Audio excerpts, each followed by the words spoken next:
Hello students, welcome to civils notebook. ये एक topic है स्ट्रेट ऑफ हॉर्मुज। ये एक ऐसा टॉपिक है, बर्निंग टॉपिक है, जो कि आपको प्रीलिम्स में, मेंस में और इंटरव्यू में काम आएगा। जितने भी हाल ही में इंटरव्यू भी चल रहे हैं स्टेट पीसीएस के, तो ये क्वेश्चन बहुत पूछा गया है, क्योंकि हम जानते हैं कि उस वक्त कैसा माहौल था।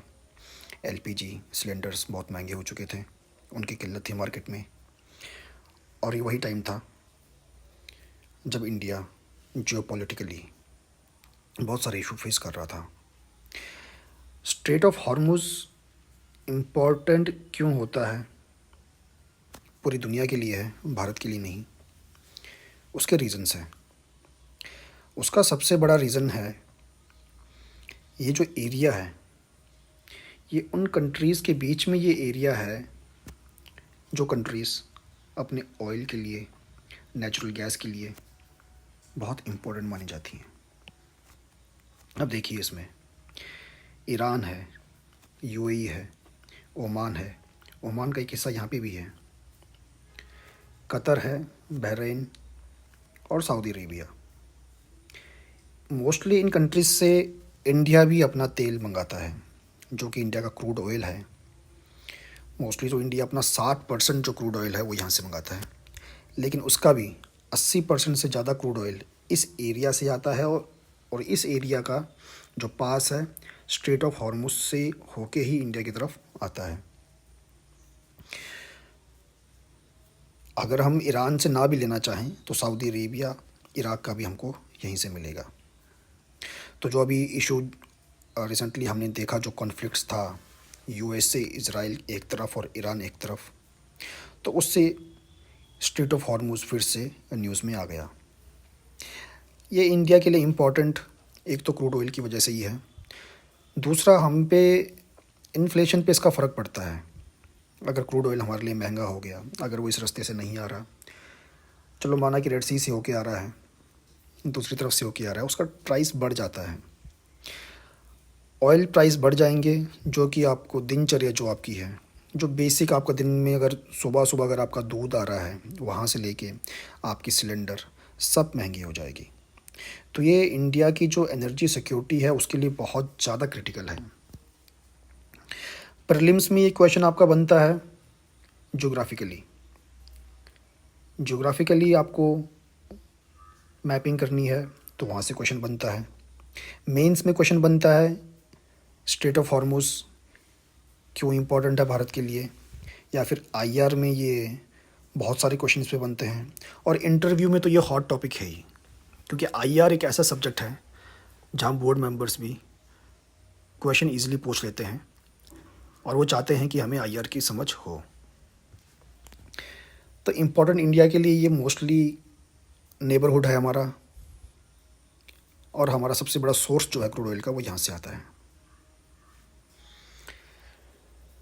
अब देखिए, वॉर से पहले यहाँ हालत दूसरे थे। शिपिंग कॉस्ट स्टेबल थी। हर दिन का यहाँ से 20 million barrel of oil per day, और एलएनजी भी बिलियंस और मिलियंस एंड बिलियंस रुपीज़ में ये यहाँ से पास होती थी। लेकिन लड़ाई लगने के बाद वही जो ऑयल प्राइस था वो 80 से $90 प्रति बैरल बढ़ गया। और ये बस इंडिया के लिए मुश्किल टाइम नहीं था, ये पूरी दुनिया के लिए था, क्योंकि 20% जो ग्लोबल ऑयल की जो खपत है वो इसी इलाके से होके आती है। और इतना ही नहीं, अकेला ऑयल ही एक प्रोडक्ट नहीं है जो यहाँ से आता है। जो इंडिया का 70 से 80% जो खाद है, जो यूरिया है, वो भी इंपोर्ट वेस्ट एशिया से ही होती है। और वेस्ट एशिया से अगर कोई चीज़ आती है तो हम जानते हैं कि हमारे नेबर जैसे पाकिस्तान है, अफ़गानिस्तान है, कितना एक्सेस हमें देते हैं। ऑलरेडी जो हमारे प्रोजेक्ट चल रहे थे, है ना, पाकिस्तान और अफ़गानिस्तान के थ्रू, लैंड बॉर्डर्स के थ्रू, वो बंद पड़े हैं और वो सेफ़ भी नहीं है। इसलिए जो खाद आती थी वेस्ट एशिया से, और इन्हीं कंट्री से आती थी, मैं आपको बताऊँ मोस्टली, उसका भी रूट यही था। तो यही रीज़न था रिसेंटली कि बहुत सारी स्टेट्स में यूरिया की कमी हो गई थी और फार्मर्स प्रोटेस्ट कर रहे थे कि हमें यूरिया ही नहीं मिल रहा है। उसका रीज़न यही था। और रिसेंटली पिछले महीने हमने देखा कि अभी भी, चाहे अमेरिका ने सीज़ फायर एक बार कर दिया था और फिर ट्रंप ने बोला है कि सीज़ फायर हो चुका है इस एरिया में, लेकिन फिर भी पिछले महीने हमने देखा कि भारत के 2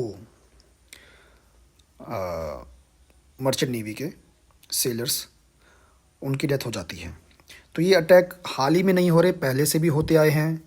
इसका भी इसमें आप देख सकते हैं 13 जून को भी 2025 में हुआ था, 15 जून 2025 को भी हुआ था, 17 जून को भी हुआ था। तो ये अटैक्स यहाँ पे होते रहते हैं।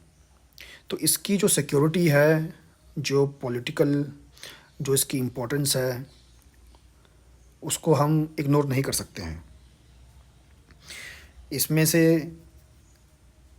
दुनिया की जो चैन है, जो ये ऑयल की, नेचुरल गैस की, वो इस पे डिपेंडेंट है। जितने भी सऊदी अरेबिया, इराक, यूएई जैसे बड़े बड़े प्लेयर हैं, वो इसमें इन्वॉल्व हैं। और देखना हमको ये भी है कि ये इलाका मल्टी स्टेक होल्डर्स को लेके चल रहा है। Multi stakeholders in the sense कि यूएई और कतर बहुत बड़े पार्टनर हैं यूएसए के। कतर में तो यूएसए का जो अपना इनका काफ़िला है, हवाई काफ़िला, वो बहुत बड़ा, वहाँ पे इन्होंने अपना एयर डिफेंस बना रखा है। तो ईरान जब अटैक कर रहा था तो अमेरिका के सैन्य बेस पे ही अटैक कर रहा था, जिसकी वजह से कि कतर पे भी, कतर के बाकी हिस्से में भी अटैक होने ही होने थे, वो आपको पता ही होगा। तो स्ट्रेट ऑफ हॉर्मुज़ आप पढ़िए अच्छे से। इसमें से क्वेश्चन आपके लिए स्टेट पीसीएस में, यूपीएससी में, खैर यूपीएससी का तो अभी इंटरव्यू हो चुका है, लेकिन जो स्टेट पीसीएस के जितने भी एग्ज़ाम आ रहे हैं उसमें ये क्वेश्चन पूछेंगे ही पूछेंगे।